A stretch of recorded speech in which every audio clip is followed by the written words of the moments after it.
to the Island Shuffle. We're back once more with another fun shuffle.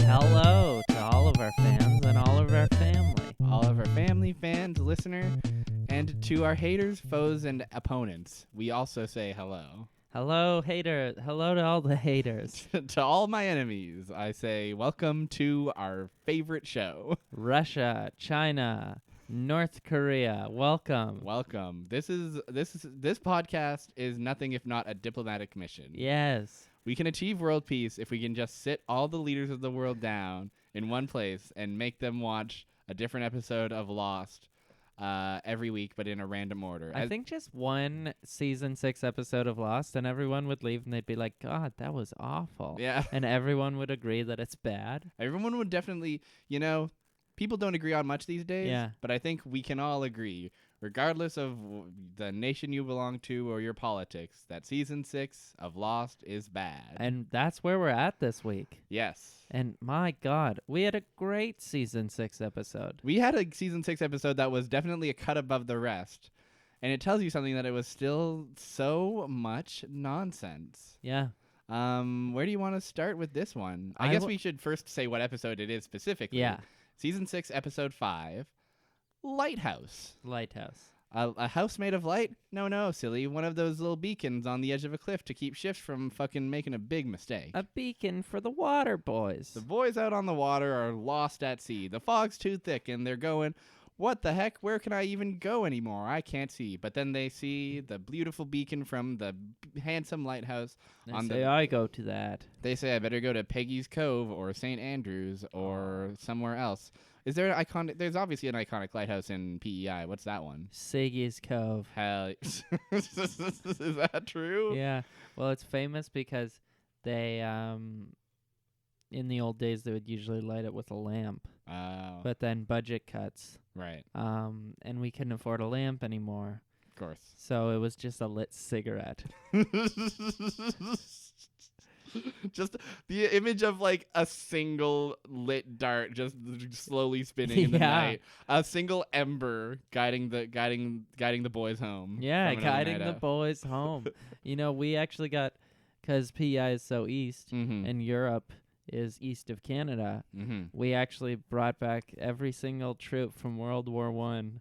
They just followed the image of the cigarette the whole way home. Wow, they said, "Wow, I could use one of those after the big war I just fought." After the big goddamn war, and they came back. Smokes had risen like 5 cents a pack. They were furious. Of course, is this what we fought and died for? Yeah, for us to have to pay more to smoke and die. Honestly, history is just fascinating, and it's everywhere you look. History exists in these very bones. I would drive by these lighthouses as a youngin' and say, boring old shitty building, not even any video games in there. Sonic the Hedgehog isn't in there, so what do I care? That's stupid, yeah. And you know what? Turns out they're actually pretty cool. Are they making a Sonic Adventures 3? If they were, then it really would quench all my fantasies. My fantasies can never be quenched. Speak for yourself. When will I learn? When will I learn? So this episode's about Jack. Yes. And it is, well, in present time, it's not really about Jack. Yes.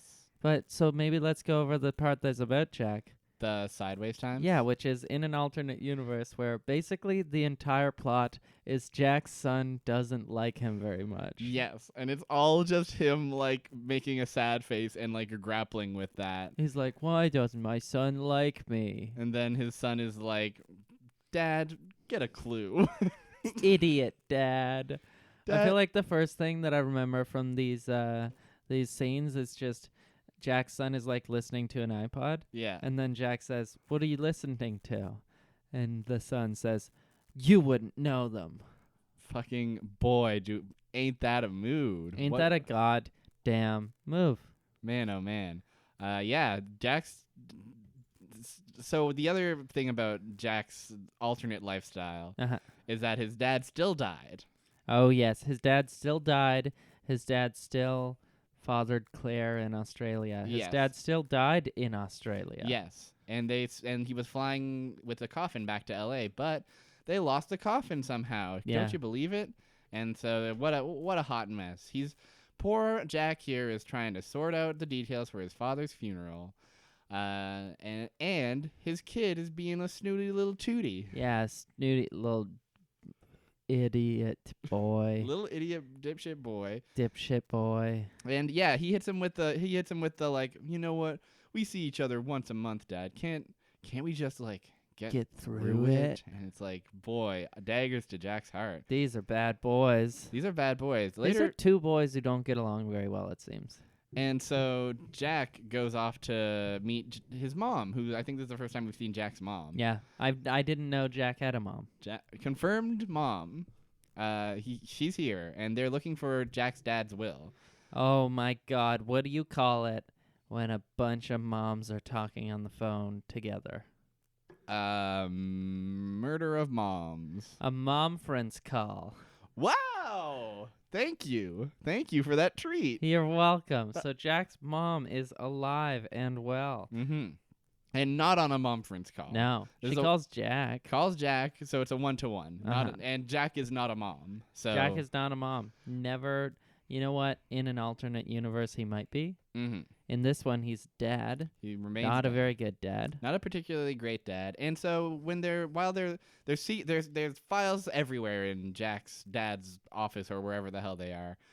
There's files everywhere, and they're looking, and they're like, it's like finding a needle in a haystack. Why couldn't this be easier? Boah, dang. And so Jack starts kind of talking about his woes about his son, and he goes, why is my son so distant from me? And Jack's mom dishes a little bit of wisdom and says, hey, you know what, you were the same way when you were a kid. Your dad was lucky if he got a word out of you edgewise. Edgewise. She brings the edge into things here. Shut up. Don't criticize my word use. The edge is the real the edge of your guys' relationship was so might I say wordless. And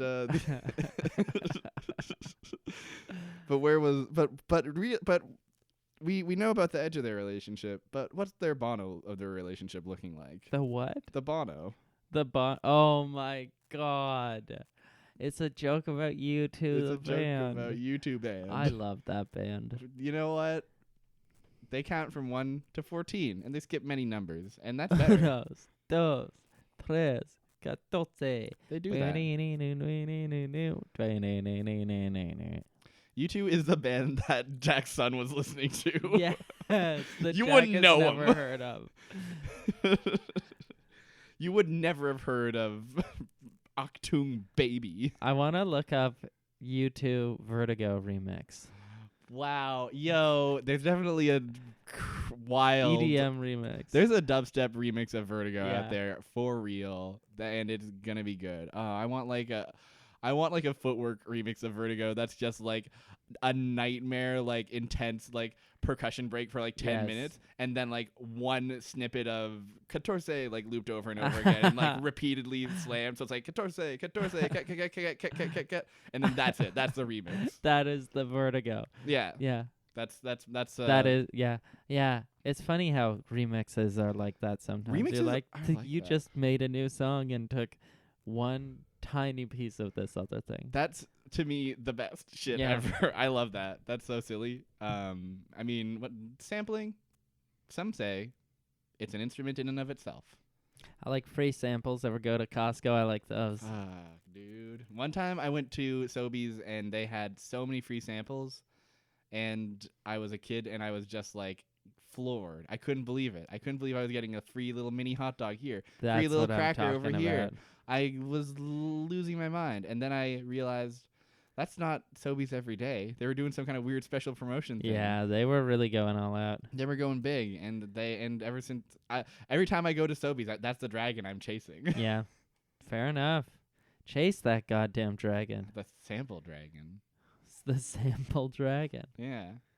Imagine Dragons. Imagine Dragons covers Vertigo, and it becomes the soundtrack to a show called Lost. I hate that idea. Just like how Jack's son hates him. And loves the band U2. Yes. And Jack's mom is like, because Jack's mom says, you would never talk to your dad. And Jack says, that's because I was scared of my dad. Mm-hmm. And then Jack's mom is like, maybe your son is scared of you. And it's a little bit of like, oh, maybe, shoes on the other foot now, eh, Jack? Maybe your dad wasn't such a bad dad after all. Except for the time that he tried to coerce you into hiding his manslaughter because of his alcohol. Bit of a dicey dad move there. Dicey dad. But you know what? Maybe it was kind of your fault too, Jack. Yeah, I blame Jack for that. But so he ends up kind of going home. They find the will. After she dishes out this advice, he's instantly like, "Oh, found it. Here it is." And the will is never brought up again. The will is never brought up again. She's like, "Oh, you don't. Who the heck is Claire Littleton? I don't know." And then that's picked up some later episode. Yeah. Who cares? So Jack goes back home to find his son, but his son's not there. His son is missing, and he is worried. He calls him on the phone and says, "Oh my gosh, I'm so worried. If there's something I did to upset you, I'm sorry." The phone goes straight to voicemail. Yes. Indicative that someone had rejected your call. Yes. And yet Jack persists on leaving a voicemail. Yeah. And he says, I'm going to check on your mom's house. If you're there, go. Please, just stay there, and I'll come get you. Goes to his ex's house. I don't think we know who his ex is. No, we don't. His sneaks in and sneaks into his son's room to see if he's there, and pokes around and sees there's some Chopin papers, sheet music. Mm-hmm. Chopin papers. Chopin papers. Chopin papers for free. And and he's like, wait, my son's doing music? And then Jack, having already violated his son's privacy, ends up looking over and seeing that the son has an answering machine in his home. He has like an answering machine with a tape in it. Yes. And he decides, well, I should better listen to his voicemails. Yep. And the first voicemail is a voicemail from a conservatory. The conservatory. And they're like, hey, your audition is right now at this hour, and we hope to see you there. We're looking forward to it. See you there. And then the next voicemail is Jack, presumably like the day that he found out about his father dying, and saying like, hey, something happens, we need to talk, I just need to hear your voice, call me back when you get a chance. Which is weird because it seems like they only put that second voicemail in there to make it seem like, oh, Jack isn't that bad a dad. Yeah. Like he loves his kid or something, and it's like, why would they do that? Yeah. Jack is clearly an awful dad if his kid is like, his kid isn't just being a dick. Yeah. His kid is like he's very, I don't know. He's not like, it's clear that like Jack is not bringing something to the table here. Yeah. Like, if his kid is like treating him so coldly. Yeah. I that's how it comes off to me. I think it's meant to come off like, why doesn't this kid just get his head out of his butt? But like it's like this is how Jack was to his dad, and we've seen his dad. Yeah. He's an awful alcoholic, manipulative man. Yes. It's nonsense. Yeah. Anyways, Jack ends up making his way to the conservatory just in time for the audition. Oh, beautiful. And oh my goodness, you got to hear this guy on the keys. This kid is tickling these ivories like it's nobody's business. He is. He's playing this beautiful song. Yes. Oh my gosh. And the only thing that you want during a beautiful piano montage to happen, it happens. Yes. It happens, which is that you hear this gorgeous arpeggios fluttering up and down, and it's unbelievable. It's virtuosic. Yeah, virtuosic. And and Jack is overcome. He can't believe it. His son has so much talent. And he had no idea this whole time. He didn't know. And the camera begins to pan over the piano, and then the piano music fades out, and then we get a swell of non-diegetic strings that overtakes all the soundtrack. Well, for like 30 seconds, we Yeah. get visuals of him playing piano while strings are the musical accompaniment. It's one of the, I've never seen that before. no, that's new. I've never seen that before. That's new. You can just convey, you have the music there. Totally. It's like solo piano can actually be the most dynamic and interesting and emotional, performance. Mm-hmm. But you know what we need? Just 4 or 5 notes of soft strings Yeah. here. That's how we'll do it. It's insane. It's one of the wildest moves in a episode. In a full dog's of age, moves. I'd say. In And a- that's 7 years per year. I think that's a 7 years per year kind of move for Yeah. sure. And so Jack bows. Sorry, not Jack. His son David, I think, bows, and everybody is impressed. And the kid walks up to Jack and says, "Is that your son? Dang, he's good." This kid walks over to his dad, and guess who his dad is? It is, I don't know, Jack's friend, the mall Santa. It's Dogan is his name, and you and I know him as the leader of the temple of season 6. The leader of the temple. The Asian man who only ever talks, is it Japanese, I think? Yeah. He only ever talks Japanese except for when he feels like not talking Japanese. Yeah. And he tried to get Jack to kill Saeed, and he refuses to explain anything to anyone. Yeah. Great character. Great character. And he's here for some reason now, too. He's in the alternate world, and he, too, has a kid who's trying to audition for this one conservatory. So let's just try and take track of what the alternate world is at Yes. this point. So things that have not changed. Yes. Jack's dad is still the very same person. Very same person. Jack is essentially the same person, but with a son. With a son and an ex. Uh-huh. So he got and an married. ex. At the very He did least. get married in the real life, though, too. Oh, he did too. Yeah. Yes, he does get married and get an ex. So I wouldn't be shocked if it was just the same lady. It might just be, yeah. He his dad dies in Australia. Uh-huh. So things that are different. The man who is a shaman in a temple on an island and is Japanese Now has a is son. now an Asian American living in Los Angeles. Mm-hmm.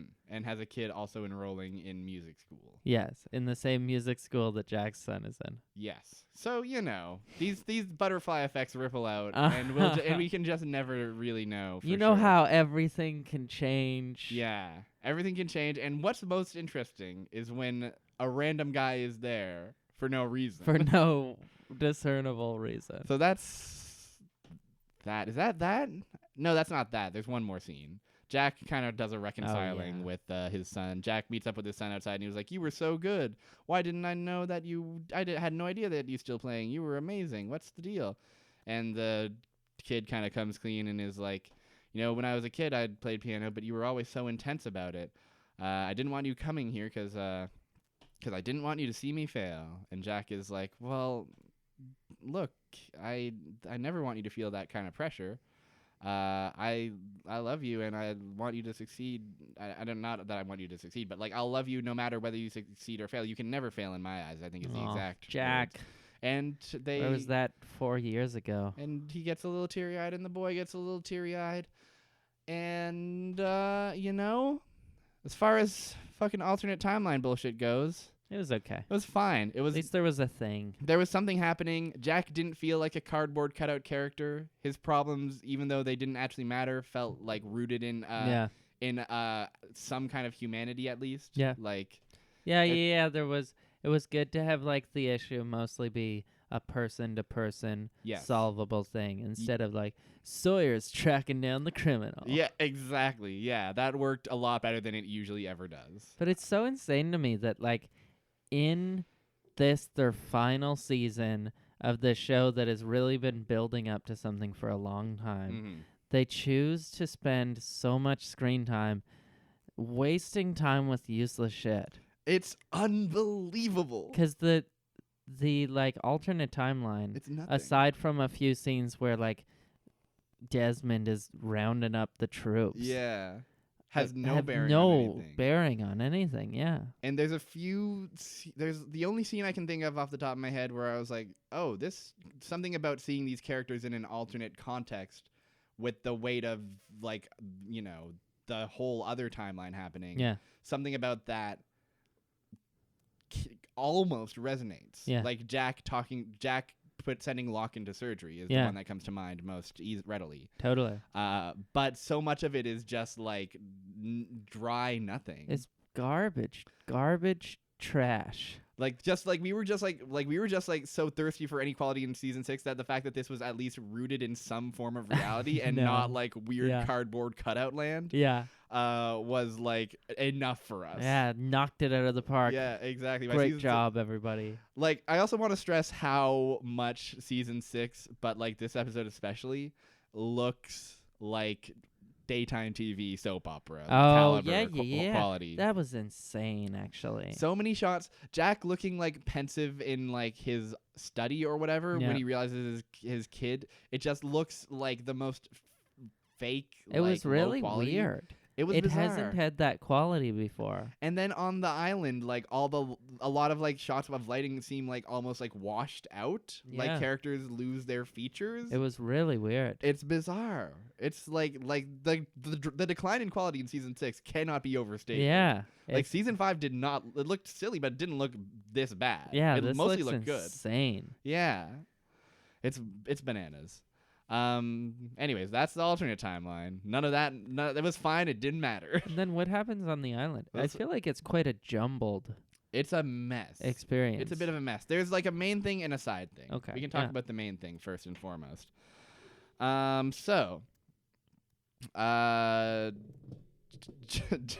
This is a good scene. Hurley and Miles are hanging out in the temple. Oh, yeah. Playing tic-tac-toe. They're playing tic-tac-toe with a big couple sticks and some O's and some leaves. And they're bored out of their gourds. Out of their goddamn skulls. And Hurley's like, all right, I'm bored. I'm going to see if I can find any food around here. And then he wanders into the pool room. Remember the pool room where Saeed was drowned and then brought to life? Well, Hurley's walking through it, and he sees a guy crouched over by the pool, leaning by the stairs. And he says, hey, man, do they got a kitchen around here or something? And the man says, yeah, it's down the hallway, Hugo. And and Hurley's like, thanks, man. And then the man turns around, and the man is Jacob. Jacob. Ugh, Jacob tells Hurley where the kitchen is. This is Jacob. Jacob sucks a lot of ass. Yeah. This is the best Jacob reveal they've ever done. It's without a doubt the best Jacob reveal. It's so funny. It's like whenever he turns around too, Jacob just is posing and looks and is sort of made to look like the hot guy in like a high school movie where it's like he's just looking over from his locker. Yeah, he's like giving us it's me. It's a smoldering gaze of the dead god who can only communicate by the pool or whatever. It's insane. Oh, it's big. Oh, it's ridiculous. Man. Okay, so Jacob says like Hurley, I need your help. You're going to want to jot this down because I've got a lot to say. We got to help someone get to the island. And so the next scene we see is Hurley like poking around in the back hallway of the temple. And then he looks at his arm and there's like a huge paragraph. So much words. So much words. This man wrote infinite jest on his arm. Yeah. And it's just like, it's all in like smudgy ink. Yeah. It's just like, it's funny. And then Dogen comes by. Yeah. Dogen says, what are you doing back here? You shouldn't be back here. And Hurley kind of is like panicking and shifting. And then the camera pans over to Jacob, who only Hurley can see. And Jacob says, well, tell him you're a candidate and you can do what you want. And Hurley does so. And Dogen gets pissed off and leaves. It's very weird. Nonsense. But the relationship between Dogen, the dynamic between Jacob and Hurley throughout this episode is pretty good. Because it's a lot of Jacob being his classic, like, well, I need you to do a thing for me. And Hurley being like, fuck off. What are you talking about? Yeah, chill. This is not going to work. Jacob, please. Jacob says, you're doing it wrong. You need to bring Jack. I said you have to bring Jack. Hurley says, I can't bring Jack. That guy's stubborn as an ox. Can't. I cannot do it. Tell me what to tell Jack. Tell me what to tell Jack. Guy. And then the next scene is, of course, Hurley walking up to Jack and giving him a plan. I kind of forget how it comes about, but he basically says, he's kind of like trying to convince him, being like, Jacob said, we gotta go. And Jack said, I'm not leaving this temple. And Hurley replies saying, well, Jacob told me to tell you that you have what it takes. And Jack immediately says, where did you hear that? What? Who told you that? And Hurley says, I told you, it's Jacob.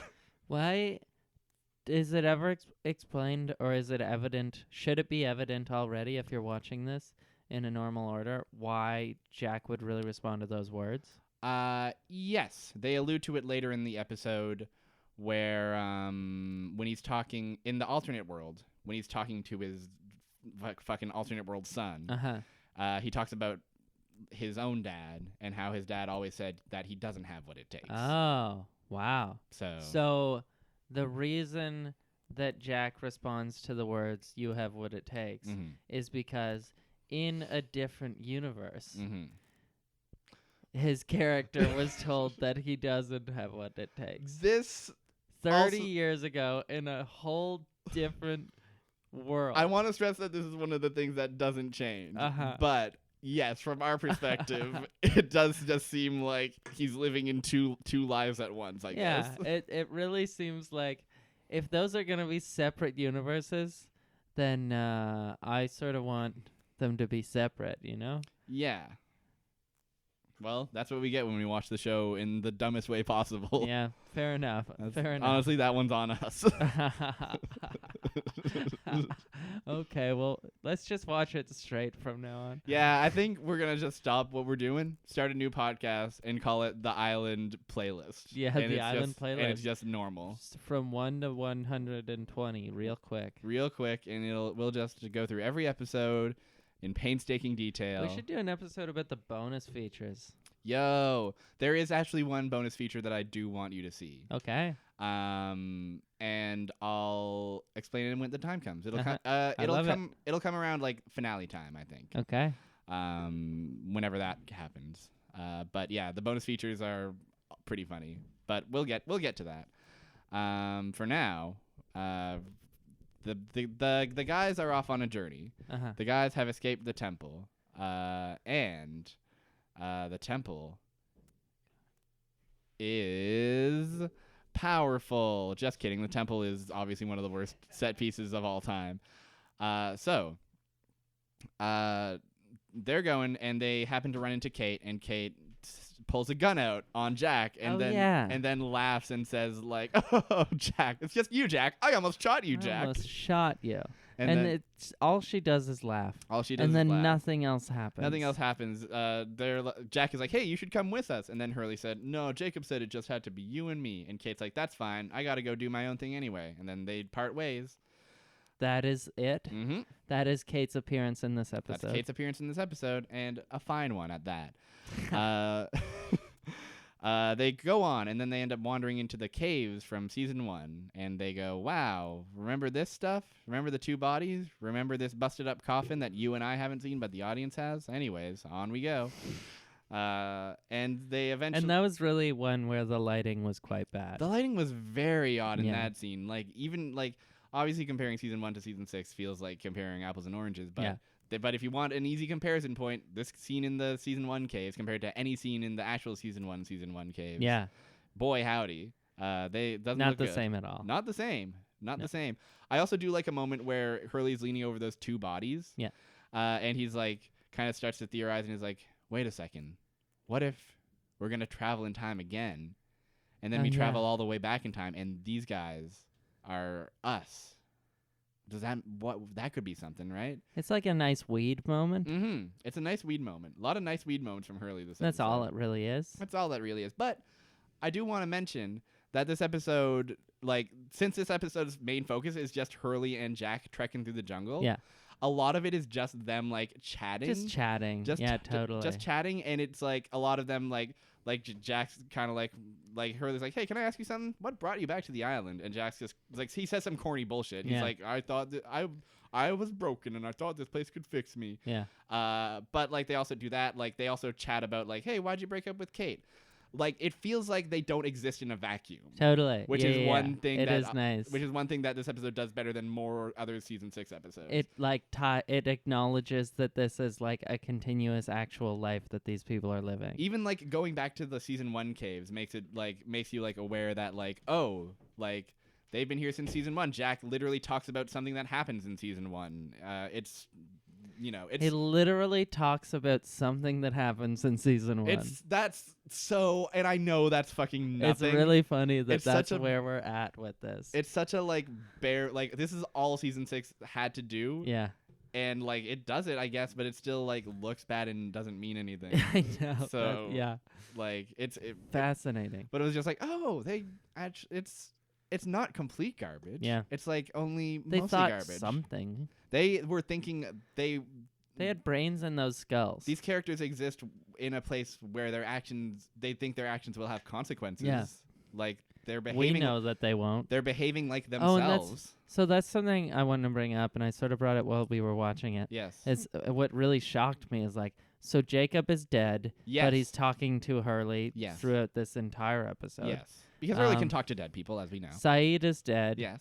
But he is alive still. Yes, he got possessed by the monster, of course. Claire is dead. Yes. But she is still alive. Yeah, she got taken by the monster, of course. This is all John Locke is dead, but he is constantly appearing. Yeah, and the smoke monster took his form, too. It's fine. It's not They have really managed to make death the least traumatic thing it could possibly be. That's true. They did. And, like, the show, like, it at the time made such a point of, like, this character is dead and they're never coming back. And then by the end, like, Ghost Locke is walking around. Everyone has come back. And then there's a whole alternate world where all the people who died before are just hanging out again. Totally. Are alive still. Hanging out. It's nonsense. It is nonsense. Mm. It's trash. It's, you could call it bad television. Yeah. And I would not disagree with you. So they go to their house now? Yeah, I think they make it to the house. They make it to they're like, oh, we're here, and where is here? Why, it's the titular lighthouse, and it's a big old stone lighthouse. And Jack's like, what the heck? This is a big friggin' building. We've been on this island a long time. How did we miss this? And Hurley says, well, I guess we just weren't looking for it. Great response. And that's it. That's all. Justification. Yes. Finally. That's all we needed, and it isn't. Finally, it all adds up. So they end up climbing up the lighthouse, and the top of the lighthouse scene is a real like. Boy, they forgot how to use green screen in season 6. It's crazy. It's so like poorly lit, looks bad, like it's unbelievable. Yeah, it just has this weird quality that I've never seen in real life. It's very soap opera. It just looks very soap opera. Yeah. That's it. It just looks cheap. Exactly. It looks so cheap. Like how all the temples, all the sets for season 6 really look like fucking high school sets of temples. Yeah. It's nonsense. So Hurley gets up there and he's like, all right, this part of the instructions, we got to turn the dial to 108. And so I'm just going to do that real quick and let me know when I get there, Jack. And Jack takes a closer look at the lighthouse and he sees that there's a bunch of names on there. And he recognizes their names as well. The remaining candidates' names are there and they're not crossed out. And so Jack says, all right, put it to my name, 23. Hurley says, well, Jacob doesn't want that. And Jack says, fuck you, grabs the lighthouse chain thing, yanks it to 23, and then looks in the mirrors. And what's he see in the mirrors? He sees his childhood home. And Jack says, that's my childhood home, and a mirror on this lighthouse. That's so wacky. What? How could this be? Are you telling me that this Jacob guy has been watching us this whole time? From the very beginning, he's been watching you, me, and all these other guys, these 360 people exactly, presumably, if this dial is a circle, I guess. Because it is degrees. It is degrees. So he's been watching Xbox 360 of us all from the very get-go. And why? Why does he have this? And Hurley's kind of being like, I don't know. I guess he shows up when he wants, and I just do what he tells me. I don't have a clue. And Jacob, and this is an incredibly classic, like, Matthew Fox kind of like doing the like I'm mad thing, where he's like he kind of like paces back and forth and is like smiling and like breathing heavily, and then he suddenly goes from like, why did he want us? Why did he want us? And like it's like that. It's trash. And then he picks up a telescope. And then what does he do? He smashes the mirror. He smashes God's special mirror. And it is so dramatic because they are living on this island that can do anything. The island has been tracking them since the very beginning of their lives. Significant reveal, right? It feels, as far as Jacob shit goes, the idea that we now know the mechanism by which he's been supposedly manipulating this. Yeah. Should seem significant. Totally. And Jack smashes it. And if there's one thing that we know about God and his special little place, it's that they cannot manufacture mirrors. There's only one magical mirror. There's one magical mirror that God uses to see the boys. It's God's TV has been thrown out the window. God's 360 favorite channels. Yeah. Where he looks at all the guys. It was a flat screen, too. There's a flat screen, and he looks at them all from their childhood home, and he says, they better come here soon. And that's, like, how it works and what it does is so... It's literally just like you look at the mirror, and it's like, oh, that's my house. What's Jacob do? He just, like, looks at the house. There he is. House. Great house. Also, Jack is like, I haven't lived in that house since I was a kid. Yeah. It's like, so... For the past 30 years, has Jacob just, like, watched this house that other people live in now? Yeah, that's why it took Jack so long to get here, is because Jacob took so long, and then he went there, and he was like, this is not, these aren't the shepherds. Oh, yeah, these are not the right people. This is oh, boy. Oh, no, not again. Case of the Mondays for me, an immortal being. Oh, my God. Trying to protect that fucking godlight, as I always am. Whatever that is. Source of life, death, and all that could be. I want to keep it, so I better keep an eye on Xbox 360 number of people. It's good. It's great. It's great to me. So Jack smashes it. Then, like, nothing really happens. Here's the conclusion. Jack sits alone on a rock, looks out at an ocean. Jacob appears to Hurley, and Hurley's like, man, this is incredibly bad, right? We were supposed to use this to contact someone, to bring someone to the island, but then Jack went ahead and blew it all up. Whoa, and Jacob's kind of being classic Jacob of being like, well, I don't really care. It's incredible. And it's like, I feel like it's supposed to be a twist or something. Yeah. Like maybe we're supposed to think Jacob will be mad or something. Yeah. But it's not a twist if what you did was you created a situation and then 5 minutes later you were like, this situation doesn't matter anymore. Exactly. So it's like you created the mirror and it is a dramatic device. Yeah. And then you smash the mirror 2 minutes later. Yeah. And it's like, well, the mirror didn't exist 5 minutes ago. Exactly. And now then it doesn't exist. Who cares? And then not only that, Hurley explicitly says, didn't we need this mirror to, summon someone to the island? And Jacob explicitly says, I'm sure there's another way. I'm sure he'll find his way. Like, Idiot. What? So stupid. And then Hurley's like, wait a second. Was this actually part of your brilliant plan, Jacob? Don't tell me. And then Jacob says, some people, you can just talk to them and they're happy to do what you say. But other people, you gotta let them break your special mirror and then let them stare at the ocean for a while before they decide to figure out what's right. And how do we vote Jacob off the island? Well, you kill all his candidates and then you sink his island.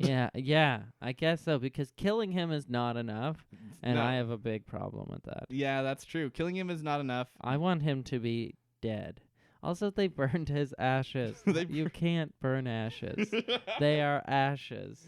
No, but these are God's ashes. They're burning ashes. You do something else to them. Roll a joint. Yeah. Oh, yeah. Yeah. They burned his ashes. It's awful. But then, so there's another side plot. One thing I want to mention real quick before we go to the side plot. Yeah. And then we can stop talking about Jacob for a second. Hurley says, all right, well, we better go back to the temple then. And then Jacob says, I had to get you guys as far away from the temple as possible because someone's coming to the temple.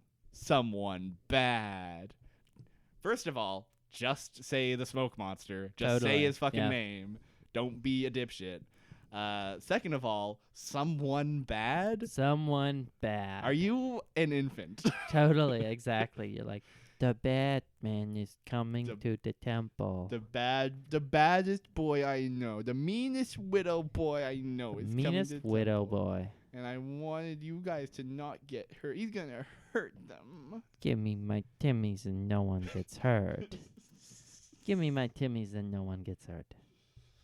The problem with the monster is he hasn't had his Timmies yet. Me donne mes Timothée. Et n'aucun sera blessé. So, Jacob's stupid. Jacob's a dummy. Yeah. A lot of good Jack and Hurley moments ruined by the presence of Jacob. Yeah. Fast 6 season 6 shit. Whatever. There's one more plot, though. There's a pretty bad plot that's still awful plot. A really bad plot. Jin has just been snapped in a bear trap. Yeah. And his leg is all fucked up. But who's come to rescue him? It's Claire. But this isn't the fun-loving Claire who loves to have a baby that you know and love. No, I was about to say, how can you describe this person? But it's like, yes. The baby is Claire's entire personality. That's in the show. true. And so in season 6, they decide, well, wouldn't it be a nice little change of pace if we made her Rousseau-like? She got left behind when everybody left, and now she's been living here 3 years on the island. The problem is that, like most things in season 6, it's hollow, meaningless. None of it really lands. It doesn't fit. Emily de la Ravine, does her best, but but it's not enough. They just kind of like quickly throw this bad writing. It's awful writing. This episode is the introduction of like this idea, right? Really? I think so. I think this is the first time. Oh yeah, because I guess they were like, because it happened to you, your sister. Exactly. Yeah. So. Yeah. Claire takes Jin, but Claire also takes an other that was with Jin. I forget how they ended up in this situation. Doesn't matter. Claire starts, doing gross-ass surgery on Jin, and they're kind of having a chat, and Jin's like, hey, how long have you been here alone this whole time? And Claire's like, yeah, well, I have had to because these guys, they took my baby, and I'm going to find it to them. I'm going to find them. Claire leaves, and the other pleads with Jin and says, we got to get out of here right now. We got to leave. And Jin's like, no, it's just Claire. It's fine. That's it's just my friend. It's my friend, Claire. It's regular and fine. And the other says, no, you don't understand. You don't know what she's capable of. And what's Jin to do? Nothing. Nothing. He does nothing. He doesn't do anything. Jin, so Claire finishes a very gruesome surgery on Jin's leg. Then Claire says, all right, time to torture this guy. And say, like, where are you guys hiding my baby? Where are you guys hiding my baby? And the other says, we don't know anything. And Claire lifts up the axe and is ready to kill this man. And then Jin says, no, they don't have your baby. Kate has your baby. Kate took the baby. Kate took the baby and has been raising him. Aaron's 3. He's happy. He's somewhere in L.A. I think he's living with your grandma right now. Or your mom, rather. Anyways, Aaron's fine. And Claire's kind of like, oh. And then he acts as the man. Yeah. She kills the man. And then later he's like, hey, Jin, why'd you lie to me about Aaron? And Jin's like, kind of just rolls with it and is like, but I don't know. We should go to your baby is really at the temple. You were right, Claire. Let's go to the temple. Find your baby. Go to the temple. And then at the end, Locke comes in, but it's not really Locke. It's the smoke monster. And Claire says, well, this is my friend. I haven't been alone. I've had my friend Locke here the whole time. Actually, no, she explicitly does distinguish. She's like, this isn't John Locke. This is my friend. And so, like, whatever. You know what I just realized? What's that? She calls him my friend Mm-hmm. because he doesn't have a name.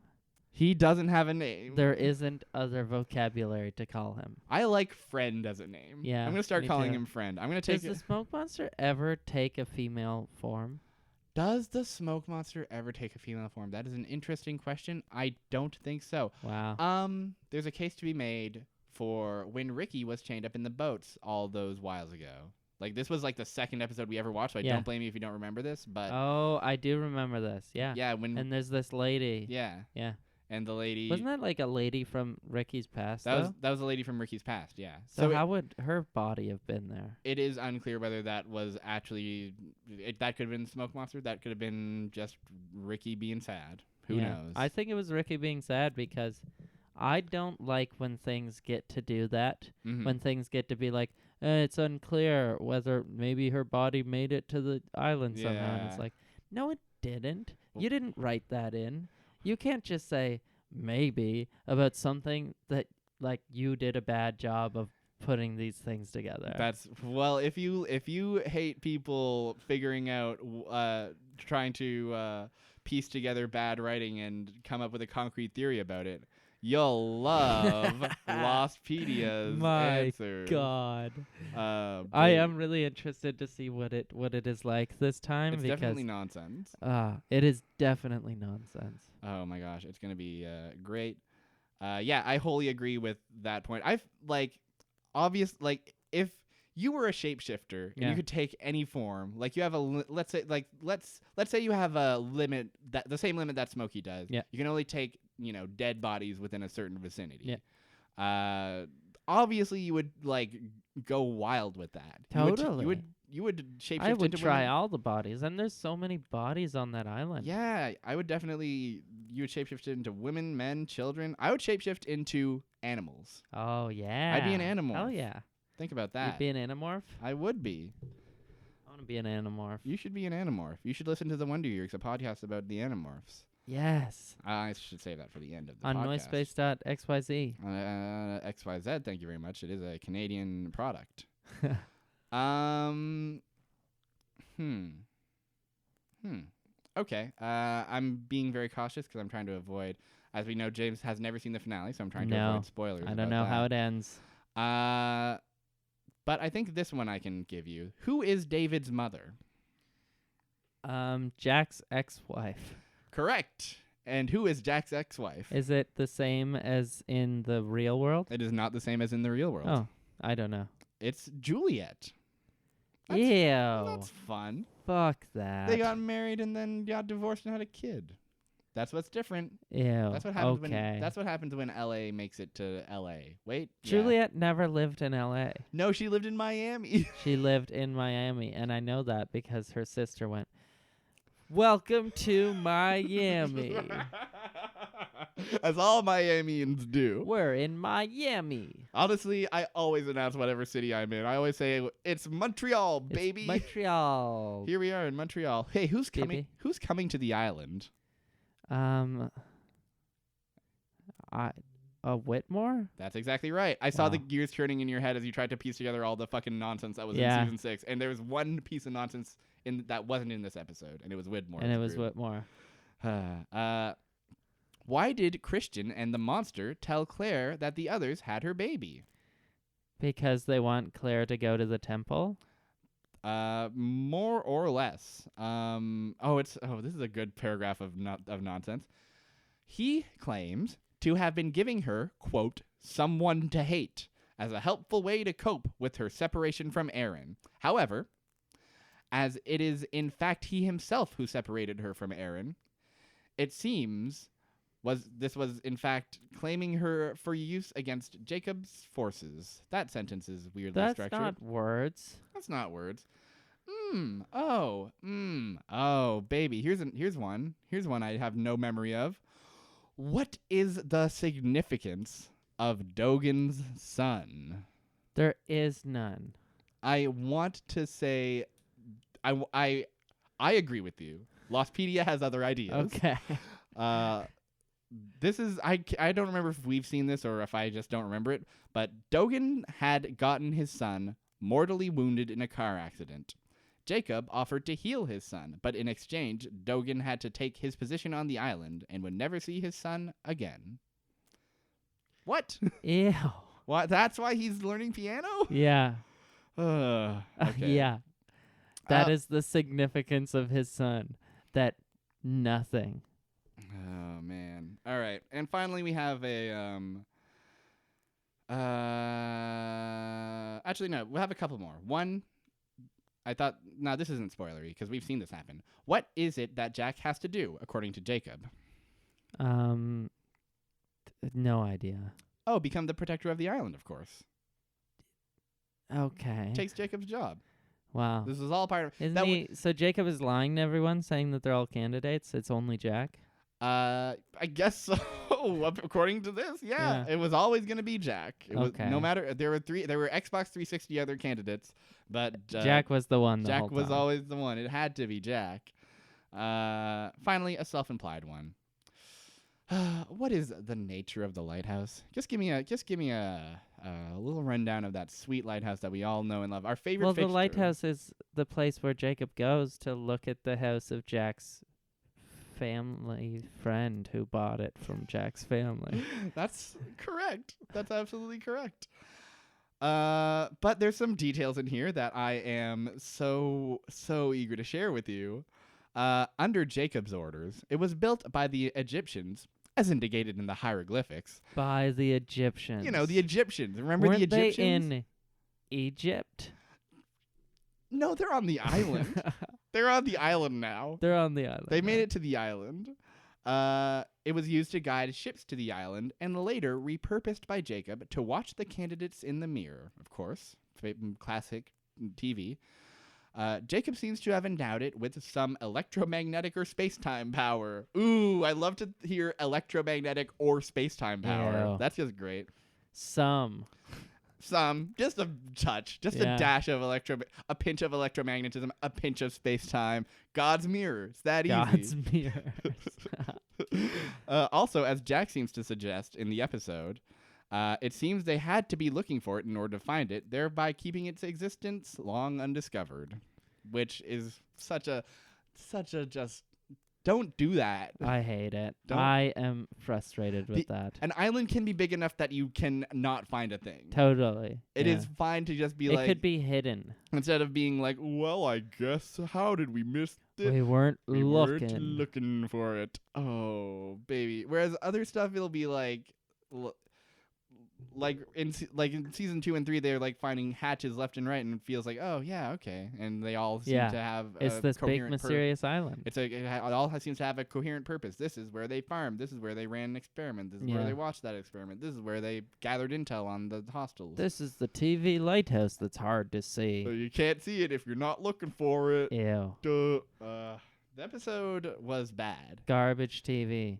Let's watch more. Let's watch more TV, and I hope it's better, but only time will tell. I went to random.org and put in our magic numbers, 1 and 60. Yes. And I got 46. 46? Why, that's only a few episodes ago, I think. Yeah, this was it's not 52. long ago at all. 46? Oh, we've actually seen that one already. 54. 54. Ooh. It's season 6, episode 10.